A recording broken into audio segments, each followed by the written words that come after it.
स्वागत है आपका ईटी नाउ स्वदेश में। मैं हूं आपके साथ पूजा त्रिपाठी और आप देख रहे हैं हमारी खास पेशकश टैक्स मंत्रा, जिसमें कि आपकी टैक्स से जुड़ी जो उलझने हैं वो इस शो के जरिए हम सुलझाने की कोशिश करेंगे। ऐसे में अगर आपके भी कुछ सवाल हैं तो वो आप हमें भेज सकते हैं। हमारी मेल आईडी लगातार आपकी स्क्रीन पर फ्लैश होती रहेगी, उसके जरिए आप अपने सवाल हमें भेजिए। साथ ही साथ आप अपने सवाल हमें व्हाट्सएप भी कर सकते हैं। फोन लाइन नंबर भी आपके स्क्रीन पर फ्लैश होता रहेगा, उसके जरिए आप अपने सवाल हमें भेजिए और आप चाहें तो अपना सवाल का वीडियो क्लिप भी आप हम तक पहुंचा सकते हैं। तो चलिए शो की शुरुआत करते हैं। और आज का जो टॉपिक है वो है छोटे कारोबारियों के बारे में कि वो किस तरह से आईटीआर फाइल करें। यहाँ पर हम बात कर रहे हैं प्रोप्राइटरशिप फर्म की।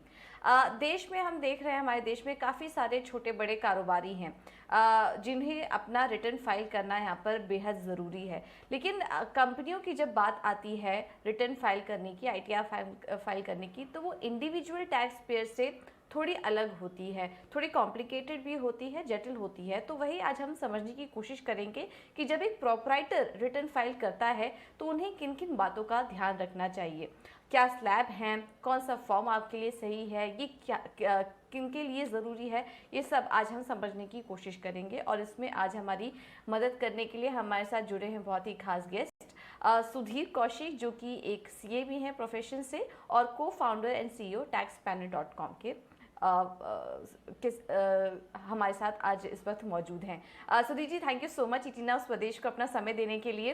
पहला सवाल तो यही होगा, जो हमारा टॉपिक है प्रोप्राइटरशिप फर्म। देश में काफ़ी छोटे बड़े कारोबारी हैं तो वो भी अपना आईटीआर फाइल करते हैं। जिन्हें अभी तक जानकारी नहीं होगी उन्हें हम बताना चाहते हैं इस शो के माध्यम से कि किस तरीके से वो अपना इनकम टैक्स रिटर्न फाइल कर सकते हैं, कौन कौन से फॉर्म यहाँ पर उन्हें ध्यान में रखने चाहिए, प्रोसेस क्या होता है इसका। इनकम टैक्स रिटर्न फाइल करना हमारी एक बेसिक, जिसे कहें, जिम्मेदारी है जो सरकार के लिए, हमारे इस देश में रहने के लिए। उसमें पहली चीज तो होती है हमारी बेसिक एग्जेम्पशन से अबव की इनकम होना, जो कि 2.5 लाख है। अगर मैं 60 साल से कम उम्र का हूं तो मेरे लिए, अभी मैं बिजनेस करता हूं या कोई और इनकम है, तो इनकम है 2.5 लाख से ज्यादा है तो रिटर्न फाइल करना जरूरी है। ये एक सबसे पहली रिक्वायरमेंट है। इसके बाद बाकी डिडक्शंस वगैरह सब कुछ अलग है, बट मेरी इनकम 2.5 लाख से ज्यादा होनी चाहिए। और अगर मैं 60 साल से ज्यादा हूँ, यानी कि सीनियर सिटीजन हूँ, तो 3 लाख है, और 80 साल से ज्यादा में 5 लाख है। तो ये इस तरह से बेसिक रिक्वायरमेंट है आपको रिटर्न फाइल करने की। अब ऐसी भी कुछ रिक्वायरमेंट जहां पर मेरी इनकम चाहे 2.5 लाख से कम है, फिर भी मुझे रिटर्न फाइल करना मैंडेटरी है, ऐसा नहीं कि ऑप्शन है।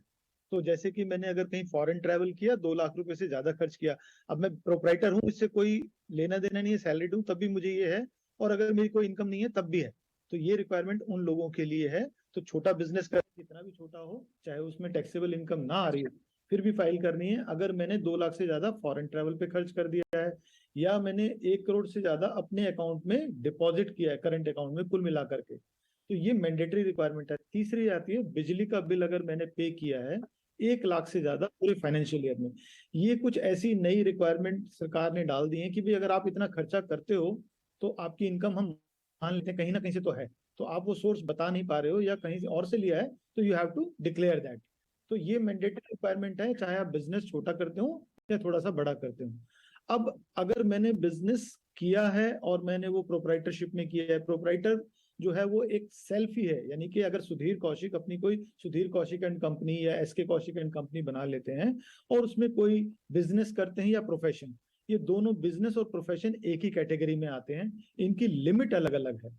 अगर मैं प्रोफेशन करता हूं तो मेरी 50 लाख की लिमिट है, मैं प्रिजम्पटिव में जा सकता हूँ। प्रिजम्पटिव का मतलब होता है जहां पर मुझे बुक्स ऑफ रिकॉर्ड्स रखने की जरूरत नहीं है, स्मॉल टैक्स पेयर हूँ, तो मुझे सरकार थोड़ी सी मदद करती है या सहायता देती है कि ज्यादा फॉर्मेलिटीज की जरूरत नहीं है, आप 50% इनकम डिक्लेयर कर दो। अगर आपकी 50 लाख है, 25 लाख की सीधा सीधा डिडक्शन मिल जाएगी। अब अगर मैंने बिजनेस किया है तो मेरे लिए 8% है, जितनी मेरी ग्रॉस रिसीट्स है, तो मैं प्रिजम्पटिव में जा सकता हूं, लेकिन उसकी लिमिट 2 करोड़ है। अगर मैंने 2 करोड़ से ज्यादा का बिजनेस कर लिया है, ग्रॉस रिसीट्स ज्यादा आ गई है मेरी पूरे साल में फाइनेंशियल ईयर में, और एक प्रोपराइटर 2 बिजनेस भी कर सकता हूँ, जैसे मेरा एक तेल का डिपो है, एक मेरा राशन की दुकान है, तो 2 हैं, लेकिन दोनों का मालिक मैं हूँ, तो दोनों की मिलाकर के होगी ग्रॉस रिसीट्स।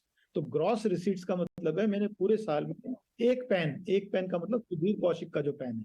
अगर मैंने 4 बिजनेस किए हैं, एक दुकान है, एक मैंने कोई एजेंसी भी ले रखी है, कुछ और किया हुआ है, अगर एजेंसी ली हुई है, किसी तरह की ब्रोकरेज है या कमीशन है, LIC एजेंसी वगैरह है, तो मैं प्रिजम्पटिव में जा ही नहीं सकता हूँ। उसके लिए प्रिजम्पटिव की ऑप्शन नहीं है।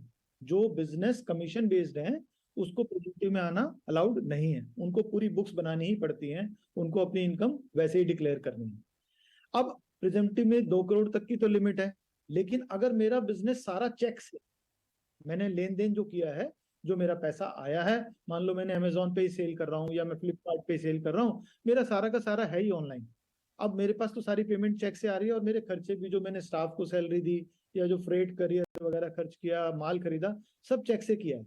तो अगर वो 5% से कम कैश है तो मेरी ये लिमिट 10 करोड़ है, जो और लोगों के लिए 1 करोड़ है, 2 करोड़ है अगर प्रिजम्पटिव में जाना है।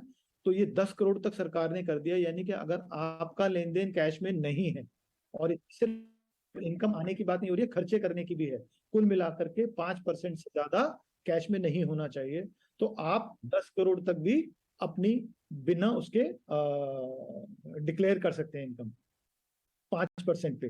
ठीक है, तो वो उसमें जा सकते हैं जिनकी चेक से इनकम है। लेकिन अगर मेरी कैश की इनकम है या मेरा जो 8% से कम प्रॉफिट डिक्लेयर करना है, जैसे मैंने 5 करोड़ का बिजनेस किया और मैं कहता हूँ मेरी 40 लाख की सेल प्रॉफिट नहीं है, मेरा कम है, एक्चुअल में खर्चे ज्यादा हुए हैं, तो मुझे ऑडिट कराना जरूरी है। यानी कि 8% से कम प्रॉफिट दिखाने पर भी आप प्रिजम्पटिव में नहीं जा सकते हो।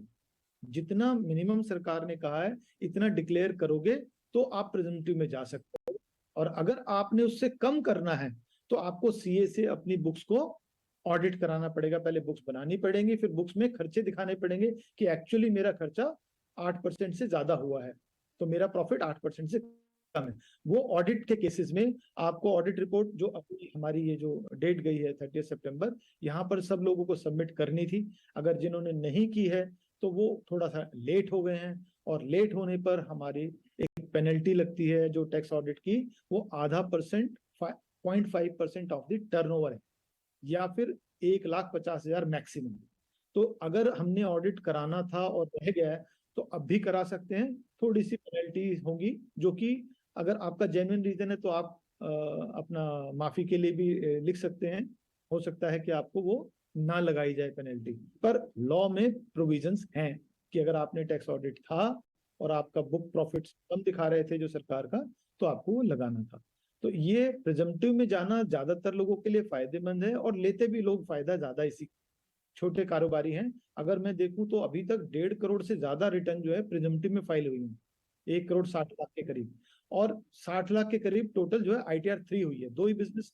हाँ, तो बिजनेस रिटर्न जो दो तरह की फाइल होती है, एक ITR 3 में जाती है, एक ITR 4 में। ITR 3 में पूरी डिटेल होती है, वो 40 पेज का एक ITR फॉर्म है, उसमें सब कुछ बताना पड़ता है। प्रिजम्पटिव में थोड़ा आसान है, 5-6 पेज की है, ज्यादा कुछ नहीं है, लेकिन उसकी कुछ लिमिटेशन है। अगर मेरी इनकम ही टोटल 50 लाख से ज्यादा आ गई, इनकम, यहाँ ग्रॉस रिसीट्स की बात नहीं हो रही है, तो मैं प्रिजम्पटिव में नहीं जा सकता हूँ। मान लो मेरी सैलरी 50 लाख से ज्यादा है और मैं साथ में कुछ अपना बिजनेस भी करता हूँ, तो मैं ऐसा नहीं कर सकता हूँ कि उसमें ITR 4 में जाऊं, फिर मुझे ITR 3 भरनी है। या मेरे पास किसी अपनी फैमिली के शेयर्स हैं जो कंपनी चलाते हैं घर में, तो वो अनलिस्टेड कंपनी है, अनलिस्टेड कंपनी के शेयर होने पर भी मैं प्रिजम्पटिव वाला जो ITR फॉर्म है, 4 फॉर्म है, वो नहीं भर सकता हूँ। वो ITR 3 में जाना पड़ेगा मुझे। उसमें डिटेल देनी पड़ती है, किस कंपनी के शेयर हैं, कितने पे खरीदे थे, इस साल में कितने बेचे हैं। सरकार ज्यादा से ज्यादा डाटा अब मांग रही है लोगों से, ताकि वो टैक्स चोरी को जहां जहां बच गई है उसको पकड़ सके, लूप होल्स को। तो अगर मुझे प्रिजम्पटिव में जाना है तो मेरे पास ये सब चीजें नहीं होनी चाहिए, कोई कैरी फॉरवर्ड ऑफ लॉसेज नहीं होना चाहिए, कोई मेरे पास फॉरेन एसेट नहीं होनी चाहिए। ये सब ITR 4 में अगर मुझे आसान रिटर्न भरनी है, नहीं तो मुझे ITR 3 भरनी पड़ेगी। प्रिजम्पटिव के कॉलम उसमें भी हैं, लेकिन उसमें ज्यादा डिटेल मांगी जाती है। उसको भरने के लिए आपको एक प्रोफेशनल की हेल्प के बिना शायद आम आदमी उसको फिल कर सकता है। तो उसमें सलाह यही है कि अगर आपको प्रिजम्पटिव में जाना है तो खुद भी कर सकते हैं, ज्यादा मुश्किल नहीं है। सीधा सीधा सा 8% आपने प्रॉफिट लेना है और आपको डिक्लेयर करनी है बाकी चीजें कि मेरी एसेट्स वगैरह क्या है। लेकिन अगर आपको बाकी चीजें कुछ और हैं आपकी उसमें कॉम्प्लेक्सिटीज, तो आप किसी प्रोफेशनल की मदद ले लें। और ये 31 अक्टूबर जो हमारी अब आ रही है, इसमें रिटर्न फाइल करना लास्ट डेट है ऑडिट की। तो ये लास्ट डेट भी आपके पास आ चुकी बिल्कुल। तो लास्ट डेट आ चुकी है, उसी के पहले देखिए हम आपको ये इन्फॉर्मेशन भी दे रहे हैं, 31 अक्टूबर लास्ट डेट है। तो अगर अभी तक आपने फाइल नहीं किया है तो अभी आप कर सकते हैं। सुधीर जी, ये जो प्रिजेंटिव टैक्सेशन स्कीम के बारे में आप बता रहे थे, काफ़ी इंटरेस्टिंग है। छोटे कारोबारियों के लिए कहते हैं स्मॉल टैक्स पेयर्स जो हैं उनके लिए काफ़ी फ़ायदा यहाँ पर बताया जा रहा है, और आप भी बता रहे हैं कि काफ़ी सारे लोगों ने इसके तहत अपना आईटीआर फाइल किया भी है। थोड़ा और डिटेल में इसको समझना चाहेंगे, कौन से इनकम ग्रुप इसके अंडर आती है और किस तरह के फ़ायदे जो आप कह रहे थे कि सरकार देती है इनको, किस तरह के फ़ायदे मिलते हैं प्रिजेंटिव टैक्सेशन स्कीम के तहत? वो फिक्स रेट पर मान लिया गया है। अगर मेरी चेक से इनकम है, जैसे मैंने बताया 95% से ज्यादा, तो 5% ही प्रॉफिट मान रही है सरकार आपका, वो फिक्स है। तो आप 5% दिखा रहे हैं और बुक्स ऑफ अकाउंट्स की जरूरत खत्म हो गई आपकी। एक पूरा जो हमें अकाउंट रिकंसाइल करना है, ऑडिट कराना है, उन सब चीजों से आप फ्री हो गए हो। तो ये छोटे कारोबारी को, और अगर वो चेक से करता है तो उसको ज्यादा सुविधा है, और अगर वो कैश उसमें 5% से ज्यादा है, क्योंकि कई जगहों पर कैश करना ही पड़ता है, उनका मैन्युफैक्चरिंग है, जॉब वर्क है, ऐसे कई काम है जहाँ पर उन लोगों को खाते से अभी या यूपीआई से काम करने की आदत धीरे धीरे बढ़ तो गई है, पर वो 95% पे अभी नहीं पहुंचे हैं। तो उनके लिए 8% है। 8% भी कोई ज्यादा नहीं है। अगर मैंने 2 करोड़ का काम किया, 16 लाख रुपए प्रॉफिट दिखाना है, उसके बाद मैं अपनी एटीसी या होम लोन की डिडक्शन ले सकता हूँ। या मेरे पास कोई एनपीएस में इन्वेस्ट किया है तो मैं वो डिडक्शन सारी की सारी उसके बाद है, तो 16 लाख के बाद मैं वो माइनस करने के बाद टैक्स दूंगा। तो अगर आप देखो तो 2 करोड़ का मतलब है कि 15 लाख से ज्यादा की महीने की दुकान पे मेरी सेल होना, अगर मेरी कोई किराना शॉप है, अगर मेरी कोई इस तरह की। तो जो बिजनेस का मतलब है ग्रॉस, जब मैं माल बेच खरीद रहा हूँ। लेकिन अगर मैं कोई प्रोफेशनल हूँ, लॉयर हूँ, या मैं कुछ इंटरनेट पे कोई अपना कोई सॉफ्टवेयर बनाता हूँ, तो मैं कंसल्टेंट हूँ, मैं एक प्रोफेशनल हूँ, वहां मेरी लिमिट 2 लाख 2 करोड़ नहीं है, वहां मेरी लिमिट 50 लाख है, क्योंकि मैं माल नहीं बेच रहा हूँ, सर्विसेज बेच रहा हूँ। तो जब मैं अपनी सर्विसेज की बात करता हूँ, प्रोफेशनल सर्विसेज है, वहां लिमिट सिर्फ 50 लाख रिप्रेजेंटेटिव की।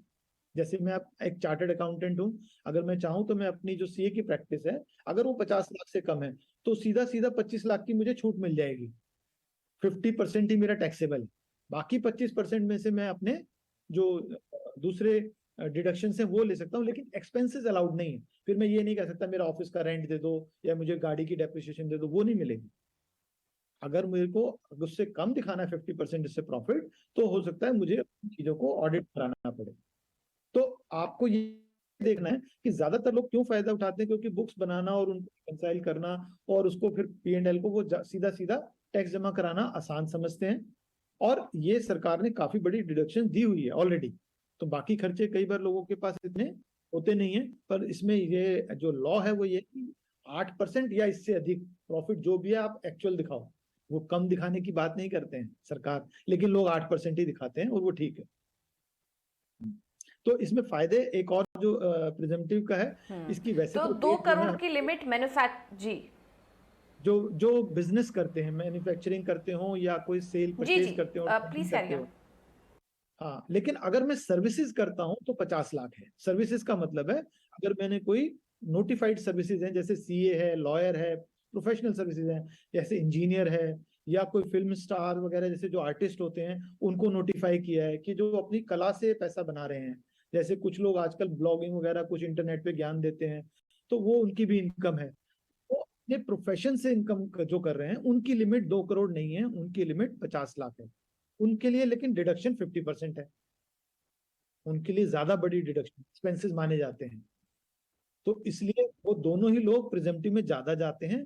और ये एक जो फाइलिंग का अगर हम ट्रेंड देखेंगे तो ज्यादातर लोग प्रिजम्पटिव को ही यूज करते हैं, और करना चाहिए। मतलब हम भी सलाह देते हैं, क्यों आप बड़ी रिटर्न या कॉम्प्लेक्सिटी में जाना चाहते हैं। लेकिन कुछ लोगों के पास अगर शेयर्स हैं अनलिस्टेड कंपनी के या फॉरेन एसेट है, उनको तो आईटीआर 3 भरना ही पड़ेगा, वो लॉ की रिक्वायरमेंट है। तो उनको पूरा पी&एल, पूरा अपना बैलेंस शीट वगैरह, अपने सीए ऑडिट भी कराना, क्योंकि कई बार खर्चे होते ही हैं लोगों के जेन्युइनली, तो फिर ऑडिट कराना चाहिए।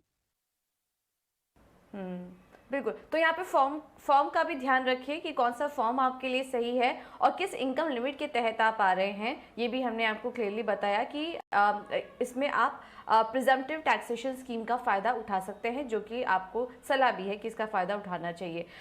सुधीर जी, मान लीजिए मेरी इनकम में मैन्युफैक्चरिंग एंटिटी में हूँ, मेरी मैन्युफैक्चरिंग एंटिटी है, लिमिट 2 करोड़ से थोड़ी ज़्यादा हो गई, तो क्या उस केस में भी मेरे लिए ऑडिट करना ज़रूरी होगा? क्योंकि आपने बताया कि प्रिजम्पटिव टैक्सेशन स्कीम में ऑडिट रिक्वायरमेंट नहीं है। अगर थोड़ी ज़्यादा हो गई तो फिर क्या ऑडिट वहाँ पर नेसेसरी हो जाएगा मेरे हाँ लिए? जी, हाँ जी, ऑडिट तो 1 करोड़ से ज्यादा पे है। अगर जो लिमिट है, जो बिजनेस की लिमिट है, वो 1 करोड़ के बाद ऑडिट होती है, जो सरकार का है। लेकिन प्रिजम्पटिव में जाने का है कि आप फिक्स इनकम डिक्लेयर कर रहे हो। ऑडिट 1 करोड़ से कम पे भी हो सकती है, अगर मैंने प्रॉफिट 8% से कम दिखाया तो प्रॉफिट उतना दिखाओगे तो प्रिजम्पटिव में जा सकते हो। अगर आपने लॉस दिखाना है या 6%, 5%, 4% प्रॉफिट दिखाना है तो ऑडिट मैंडेटरी है। तो आपको ये ध्यान रखना है कि एक मिनिमम प्रॉफिट सरकार ने कहा है दिखाना ही पड़ेगा आपको, इनकम मिनिमम दिखानी है, तब आप प्रिजम्पटिव के लिए एलिजिबल हो। अगर आप कहते हो कि मेरी 2 करोड़ से ज्यादा हो गई और मेरी चेक से भी इनकम नहीं है सारी, या खर्च चेक से नहीं है, क्योंकि अगर चेक से तो मैं 10 करोड़ तक जा सकता हूँ, लेकिन अगर मेरी चेक से नहीं है तो मैं क्या करूंगा, फिर मुझे ऑडिट कराना ही पड़ेगा। तो अगर मेरा कैश पोर्शन भी है और 2 करोड़ की लिमिट भी क्रॉस हो गई है तो मुझे सीए से ऑडिट करानी ही पड़ेगी। ठीक है, तो ये ऑडिट की रिक्वायरमेंट भी आपको बता दी गई। और इसके अलावा एक सोल प्रोप्राइटर को किस तरह के टैक्स बेनिफिट हो सकते हैं सुधीर जी, ये भी हम समझना चाहेंगे। राइटर का मतलब एक इंडिविजुअल है, जैसे एक सैलरीड होता है जो अपनी जॉब के साथ, अपनी नौकरी के साथ जो उसको टैक्स डिडक्शन होती है, उसकी जगह यहाँ पर अगर मैं कोई जॉब वर्क कर रहा हूँ तो मेरा जो प्रिंसिपल है जिसके लिए मैं जॉब वर्क कर रहा हूँ वो डिडक्ट कर रहा है। अगर मेरा बैंक में इंटरेस्ट है कोई तो वहां से डिडक्ट हो रहा है। अगर मैं प्रॉपर्टी का लेन देन करता हूँ तो प्रॉपर्टी पे डिडक्ट हो जाता है। तो मेरा बिजनेस क्या है, मैं कौन सा बिजनेस करता हूँ, उसके हिसाब से मेरा कुछ टीडीएस डिडक्ट हो रहा होगा। उसको हमें कभी कभी ये देखना पड़ता है कि क्या मेरा एक्चुअल टैक्स से ज्यादा है ये टीडीएस। तो हम उसको बेनिफिट सबसे पहले कहते हैं कि आप लोअर टीडीएस के लिए अप्लाई कर दो। जब हम अपना बिजनेस करते हैं, सैलरी वाला तो अपने एम्प्लॉयर से ही बात कर लेता है कि भी मेरा कम टैक्स काटना है या ज्यादा काटना है। लेकिन एक प्रोपराइटर को खुद से अपने इनकम टैक्स वार्ड में जाना पड़ता है कि मेरा जो टीडीएस है, सपोज करो 5% या 10% कटता है, क्योंकि मेरा बिजनेस ऐसा है, चाहे वो रेंट के इनकम है, तो मैं क्या करूं कि मैं अपने इनकम टैक्स ऑफिसर को जाऊंगा और वहां पर लोअर टीडीएस के लिए एप्लीकेशन देता हूँ। वो एक्सेप्ट हो जाती है अगर मैंने हर साल पिछले 3 सालों में रिफंड क्लेम किया हो और मेरा टैक्स कम बन रहा हो, तो उसका बहुत फायदा होता है। एक इंडिविजुअल को ध्यान रखना चाहिए, क्योंकि सरकार जो ब्याज देती है वो कम देती है और वो टैक्सेबल है, जो रिफंड पर आपको इंटरेस्ट मिलता है।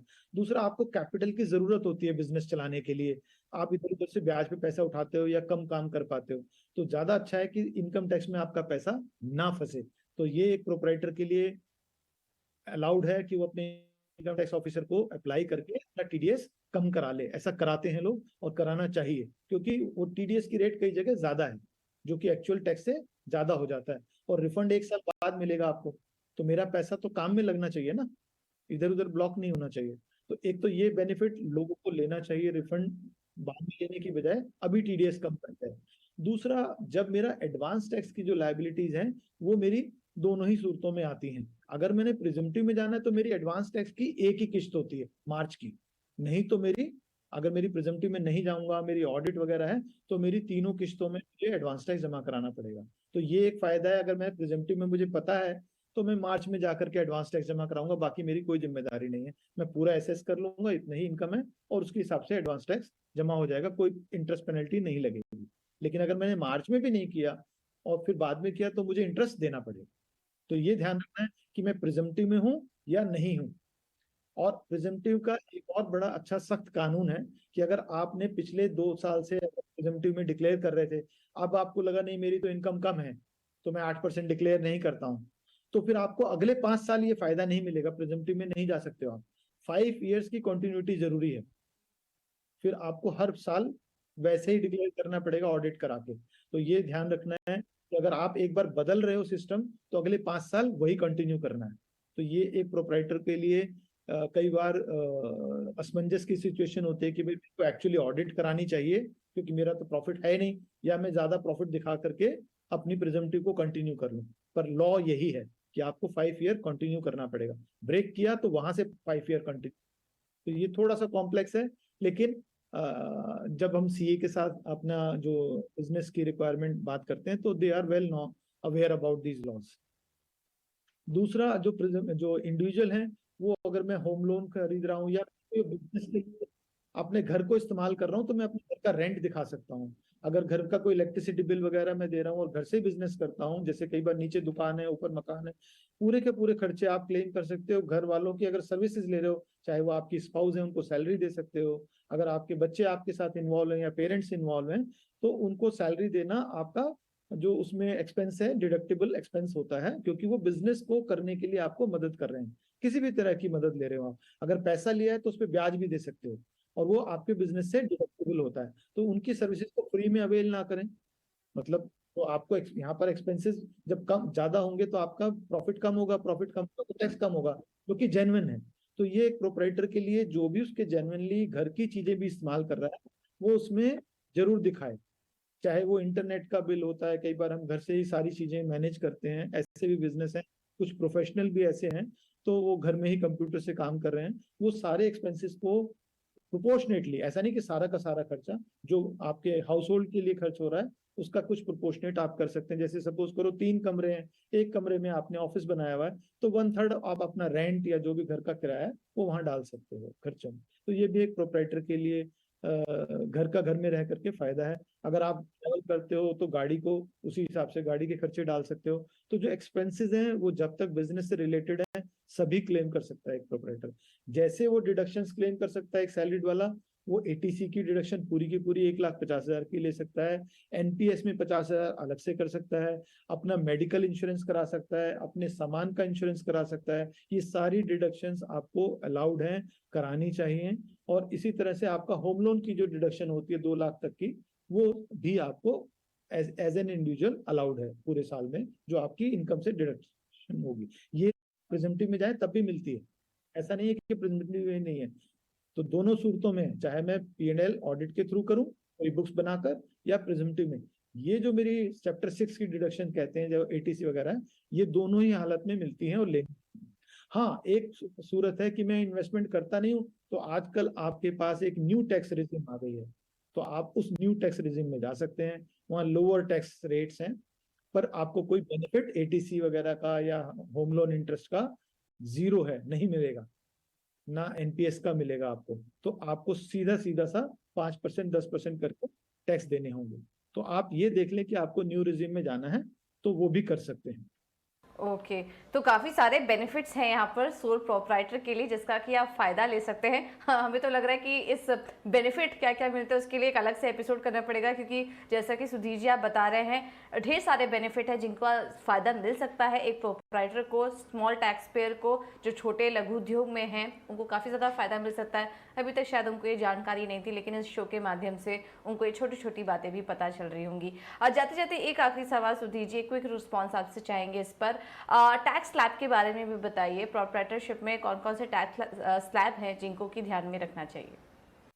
जैसे अगर हम इंडिविजुअल के लिए जो टैक्स स्लैब्स हैं वही एक प्रोपराइटर के लिए हैं। प्रोपराइटर का जो पैन नंबर है जो इंडिविजुअल का है वही उस प्रोपराइटरशिप फर्म की रिटर्न फाइल करने के काम आता है। जैसे मैंने बताया, अगर मैंने कोई प्रॉपर्टी बेची है तो भी मेरी उसी एक ही रिटर्न में सारी इनकम आनी है ड्यूरिंग द ईयर। मैंने कोई शेयर्स बेचे हैं, वो कैपिटल गेन भी उसी रिटर्न में आएगा, बिजनेस इनकम भी उसी में आएगी। 5 हेड्स होते हैं जो इनकम के। सैलरी, अगर मैंने कुछ टाइम पे सैलरी भी ली है, सपोज करो ड्यूरिंग द ईयर नौकरी भी की है और कोई एजेंसी भी रखी है, तो मेरी बिजनेस इनकम भी आएगी।